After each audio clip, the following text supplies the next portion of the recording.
This channel does not promote any violent, harmful, or illegal activities. All content provided by this channel is meant for an educational purpose only. নজর রাখবো ভাঙড়ের দিকে। যত দিন যাচ্ছে ভাঙড়ে ততই বাড়ছে শাসক কন্দল।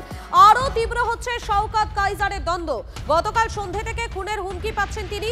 শওকত মোল্লার নির্দেশে তার অনুগামীরা হুমকি দিচ্ছেন। ফের অভিযোগ তৃণমূল নেতা কাইজার আহমেদের। ভাঙড় থানায় লিখিত অভিযোগ দায়ের করেছেন কাইজার আহমেদ।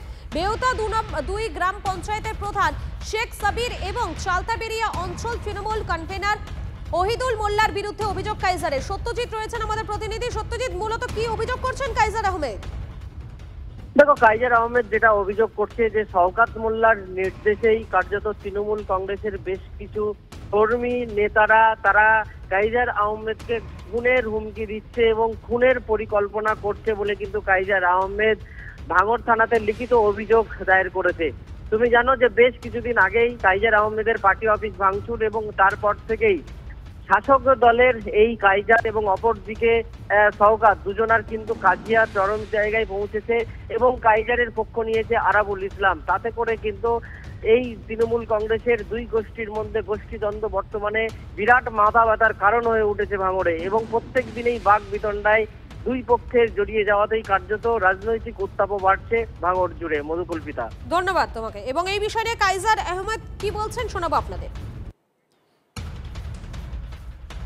এই খুনি বাইক ছিনতাইকারী জমি লুটেরা এ যতদিন ভাঙড়ে থাকবে ততদিন সাধারণ মানুষের জীবন ওষ্ঠাগত করে তুলবে।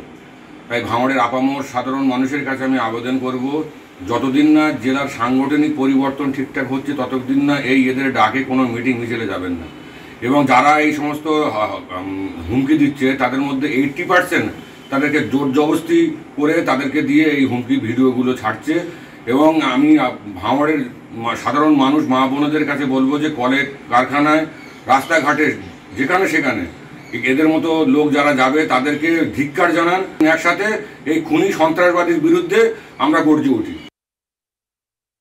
শোনালাম তিনি কি বলছেন, তার কি বক্তব্য, এবং এই বিষয় নিয়ে আমরা কথা বলেছিলাম আইএসএফ বিধায়ক নওশাদ সিদ্দিকীর সঙ্গে।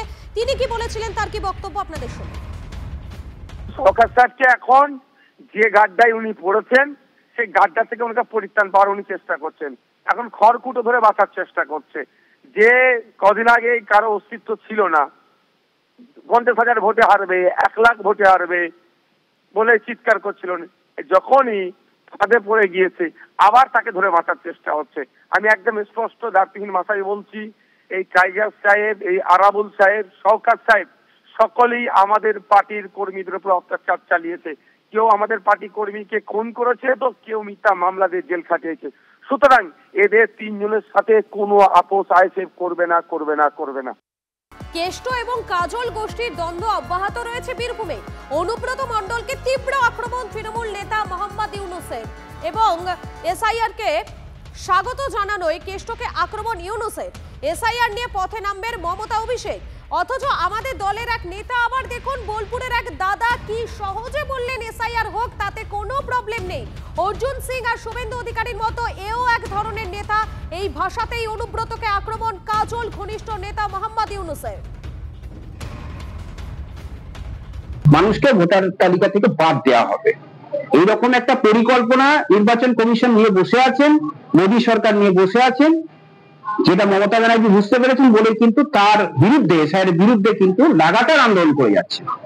অথচ দেখা যাচ্ছে যে আমাদেরই বীরভূমের কোন এক দাদা, সেটা কোন দাদা আপনারা সেটা দেখে নেন, কে বললো যে এসআইআর কোনো প্রবলেম নেই, এসআইআর হোক, এটা তৃণমূলের কোন দাদা বলেছে সেটা আপনাদের কাছেই তথ্য আছে। আপনাদের শোনালাম তিনি ঠিক কি বলছেন, তার বক্তব্য শোনালাম। এবং এর আগে অনুব্রত মণ্ডল তিনি ঠিক কি বলেছিলেন, তার কি বক্তব্য ছিল শোনাই আপনাদের। এসআইআর চালু হোক না, অসুবিধা কি আছে? এসআইআর চালু তো ভালো হবে, কোনো প্রবলেম নেই। এসআইআর চালু হোক, বললাম তো ভালোই হবে, খারাপ কি হবে, পরিষ্কার পরিচ্ছন্ন হবে। হ্যাঁ। এর পাশাপাশি আমাদের যে খবরে নজর থাকবে, পুলিশকে হুঁশিয়ারি খোদ তৃণমূল বিধায়কেরই। ঘুটিয়ারি শরীফ ফাঁড়ির ওসিকে চ্যালেঞ্জ ক্যানিং পশ্চিমের বিধায়ক পরেশ রাম দাসের। পুলিশের উর্দি পরে জমির দালালি করছেন ওসি, নিজের নামে খাস জমি লিখে নিচ্ছেন ওসি। ক্যানিংয়ে দলিল করতে গেলে ঘেরাও করব, কে ঠেকায় দেখব। দলীয় সভা থেকে পুলিশকে হুমকি তৃণমূল বিধায়কের। এই ঘুটিয়ারির যে ওসি আছে তার ব্যবস্থা তো আমি নেবো, এইটুকুনি আপনাকে বললাম, তার ব্যবস্থা আমি নেবো। নিজেকে জমি দালালি করে এখানে যত জায়গায় খাস জমি আছে দেখবেন ঘুটিয়ারি, বিহারি, গৌদ বিভিন্ন জায়গায় জমি যেখানে বিক্রি হচ্ছে এই পুলিশের গায়ে উর্দি পরে সেখানে গিয়েছে জমি তার নিজের নামে লিখছে। রেজিস্ট্রি অফিসে ক্যানিং এ যাচ্ছে, ক্যানিং এ তোকে ঘেরাও করবো দলিল করতে গেলেই। আমি বললাম যে ওসি হোক আর যাই হোক, কে ঠেকাবে ওকে আমি সেদিন দেখবো। আমাদের ছেলেরা মার খাবে, নারায়ণপুরের মেম্বাররা মার খাবে, ঘুটিয়ারির ছেলেদের অত্যাচার হবে, আর ওসি চমকাবে, তাকে নিয়ে বাইরে বাইরে ঘুরবে, গোমরে গোমরে দড়ি বেঁধে যেন সে যেন দেশদ্রোহী, তার বিরুদ্ধে মানুষকে চমকাচ্ছে। তোমার চমকানো বন্ধ করবো। মমতা বন্দ্যোপাধ্যায়, অভিষেক বন্দ্যোপাধ্যায়ের কাছে যেতে হয়, যাব। দেখুন, পুলিশ যথেষ্ট এখানে কাজ করছে।